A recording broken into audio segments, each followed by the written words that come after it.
Operation Sindoor తర్వాత ఏంటి? భారత్ పీఓకేని స్వాధీనం చేసుకుంటుందా? దశాబ్దాల సమస్యకి పరిష్కారం చూపనుందా? ఈ ప్రశ్నలు ఎందుకంటే భారత్లో పీఓకే కలిసే రోజు దగ్గరలోనే ఉందంటూ రక్షణ మంత్రి రాజ్నాథ్ సింగ్ ప్రకటించడమే ఇందుకు కారణం. మరోవైపు పాకిస్తాన్ ప్రధానేమో భారత్తో అన్ని అంశాలపై చర్చలకు సిద్ధం, లేదంటే మా కథే వేరంటూ బీరాలు పలుకుతున్నారు. అయితే ఆ దేశానికి అక్కడి ఛానల్ యాంకర్లే కౌంటర్లు ఇస్తున్నారు. అదెలానో మీరే చూడండి.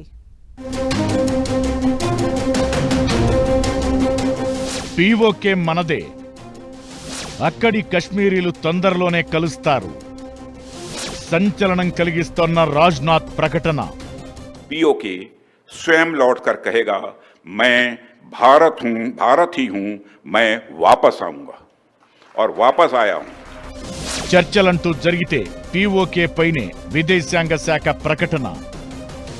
చర్చలకు సిద్ధమే కాని మేము తగ్గమంటూ పాక్ ప్రధాని బీరాలు.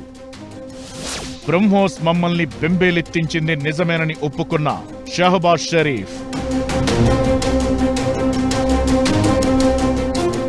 ఆపరేషన్ సింధూర్ తరువాత చర్చలంటూ జరిగితే పీఓకే పైనే జరుగుతాయని కేంద్రం పదే పదే హెచ్చరిస్తున్న వేళ సంచలన పరిణామం చోటు చేసుకుంది.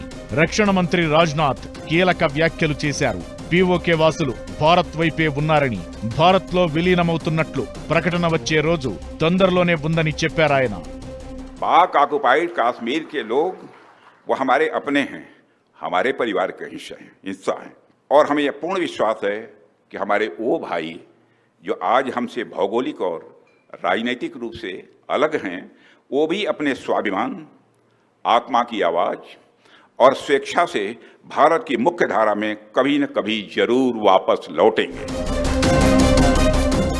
రాజ్నాథ్ సింగ్ ప్రకటనతో సంచలనం కలుగుతోంది.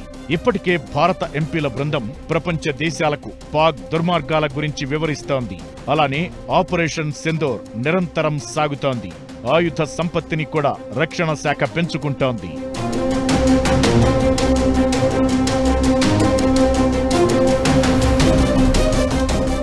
మరోవైపు పాకిస్తాన్, ఓవైపు సౌదీ దేశాలను భారత్తో చర్చలకు ఒప్పించాలని కోరుతోంది. దానికి చైనా దేశంలో వేదికైతే బాగుండంటూ వెళ్లపోయిస్తోంది. ఇరాన్లో పాక్ ప్రధాని ఆర్భాటం అంతా ఇంతా కాదు. తాము భారత్తో మాట్లాడేందుకు సిద్ధంగా ఉన్నామని, కానీ భారత్ దూకుడుగా వెళుతుంటే తాము తగ్గేది లేదంటూ బీరాలు పలికారు. ఇలా ఎందుకనాల్సి వస్తుందంటే పాకిస్తాన్లోని కొన్ని ఛానల్స్ కరాచీ ఎయిర్పోర్ట్లో నీళ్లు లేవని, కనీసం టాయిలెట్స్ లో కూడా కనీస సౌకర్యాలు లేవంటూ అక్కడి ప్రభుత్వాన్ని దుమ్మెత్తిపోస్తున్నాయి.